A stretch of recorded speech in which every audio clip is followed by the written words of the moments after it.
wagize neza cyane kuri wese mu kujya ukurikira inkuru n'ibiganiro tugenda tukugezaho umunsi ku munsi. Ahageze is number uno in online TVs that possess the journalism solid ethical core.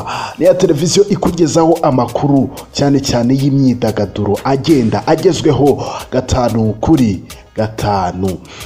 Ni umukobwa ndetse n'umuhungu cyangwa se ni umusore ndetse n'umukobwa bavugishije abantu ku mbuga nkoranyambaga nyinshi zigiye zitandukanye. Nongere mbisubiremo, ni umukobwa cyangwa se n'umuhungu bavugishije ndetse rwose bavugishije abantu ku mbuga nkoranyambaga bitewe n'ibintu babonye, ukuntu babonye The Ben ndetse na Miss Uwicyeza Pamela. Kuri ubu ngubu ngiye kukubwira ukuri, kuri ubu ngubu n'iki gihari, hari amakuru kuri ubu ngubu nkufitiye n'iki gihari, dore ko mwabibonye neza cyane. Miss Uwicyeza Pamela ndetse na boyfriend wiwe The Ben cyangwa se Mugisha Benjamin, mwamenye cyane nka The Ben, bababonye mu birwa bya Maldives. Ngira ngo ni ibirwa byiza cyane bigaragara neza cyane, ahantu heza cyane, hari umucanga w'umweru umeze neza cyane, amazi asa n'ubururu, ahantu heza cyane. Abantu bavuze bati wallahi what is going on here. Kuri ubu ngubu ngiye kukugezaho ese n'iki gihari, abantu bareke kubabeshya. Ese n'iki cyahuje The Ben ndetse na Miss Uwicyeza Pamela ahangaha, dore ko bamwe batangiye kuvuga bati ese nivi ese byashoboka ko The Ben yatereye ivi uyu mukobwa ariko mu ibanga rikomeye? Ese bariho barapanga iki? Dore ko dufite amakuru kuri ubu ngubu uko ibintu bimeze cyangwa se byifashe, umuhuro wabonye wa The Ben ndetse na Miss Uwicyeza Pamela. Abakunzi nimvuga ngo abakunzi ubyuve neza. Mbere ko nkugezaho iyi nkuru, reka mbanze nkurarikire mbere yuko nkugezaho iyi nkuru, navuga ko abantu benshi bari bafitiye amatsiko yo kuba bakumva. Ubanze kandi subscribe, like, share ndetse na comment kugira ngo nitujya dushyiraho inkuru ujye uba mu bambere bagenda bazikurikira umunsi ku munsi. Reka nkurarikire ukandi nako kantu k'inzogera kari ku ruhande, hanyuma winjire mu muryango muga abantu bakurikira inkuru za Shadow 250 TV umunsi ku munsi. Turabashimira cyane mwese muri hirya y'amazi magari, muri Leta Zunze Ubumwe za Amerika, muri Germany, muri Norway, abantu bari muri ni henshi mugenda mukurikira inkuru zacu tukagenda tubibona umunsi ku munsi. Leta ya California ndabashuje cyane, muri Dallas, Texas, abantu mwese mugenda mudukurikira muri benshi cyane. Respect kabisa, you deserve much respect, ndabashimiye cyane. Hanyuma mwaje ikaze mu nkuru. Ndagira ngo n'urukundo rwatangiye The Ben ndetse na Miss Uwicyeza Pamela, bavuga bati umwe ugasanga yisundi ngo ni Tom ngo na Jerry, utuntu nk'utwo gutwo. Abantu benshi bakagenda bavuga bati ibintu byanyu ntago tubishyira amakenga, ibintu mugire gutya rwose mubishyire hanze, mureke kutubeshya, mureke kuzana ibintu nk'ibyo ngibyo. Abantu bakavuga bati rwose rimwe na rimwe mwagiye mubona videos nyinshi zigiye zitandukanye, mukabona icyo gihe hari nk'igihe Pamela yigeze kujya muri Tanzania, barangije babona ishati The Ben yigeze kwambara, babona ni Miss Pamela uyambaye.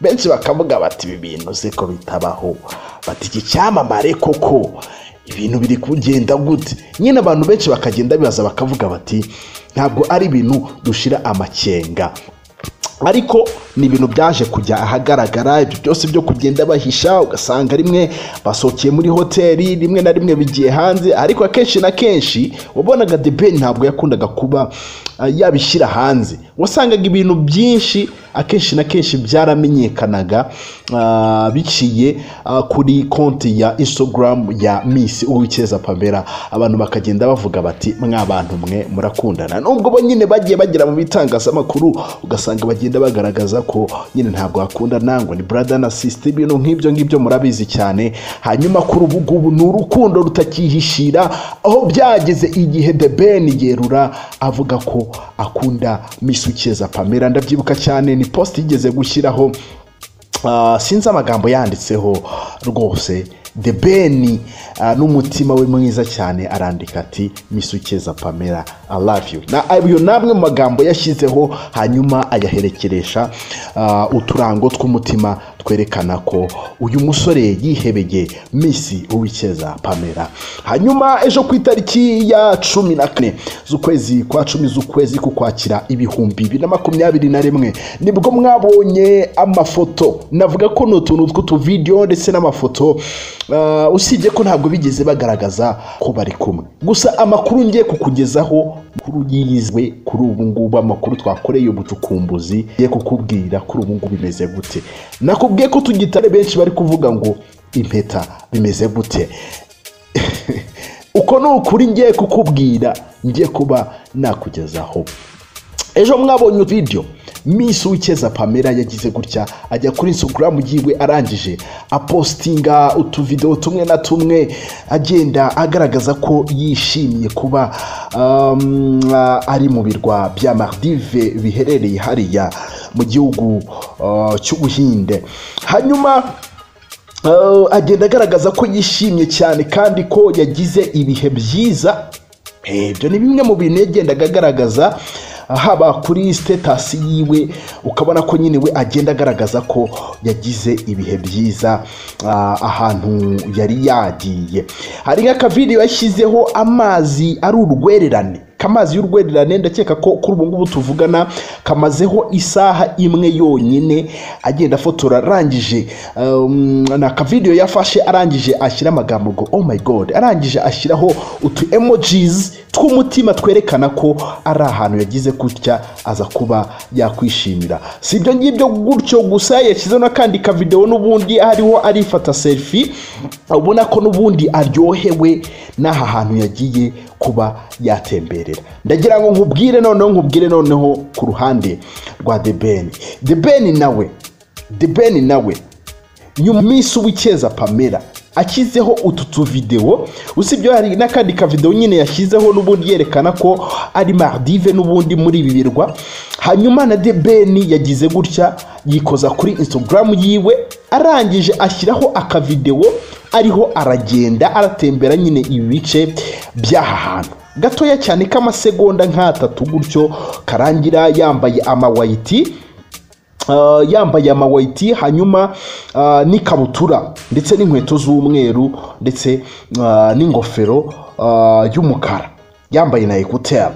Hanyuma biza kuza gusanisha cyangwa se gusanishwa n'ibyo bintu cyangwa se na turatu video twabonwe kuri Instagram ya Miss Uwikeza Pamela. Hanyuma byaje kuba ibindi ubwo The Ben yajyaga n'ubundi kuri wall yiwe, kuri status yiwe n'ubundi agira gutya ashyiraho noneho ari muri hotel.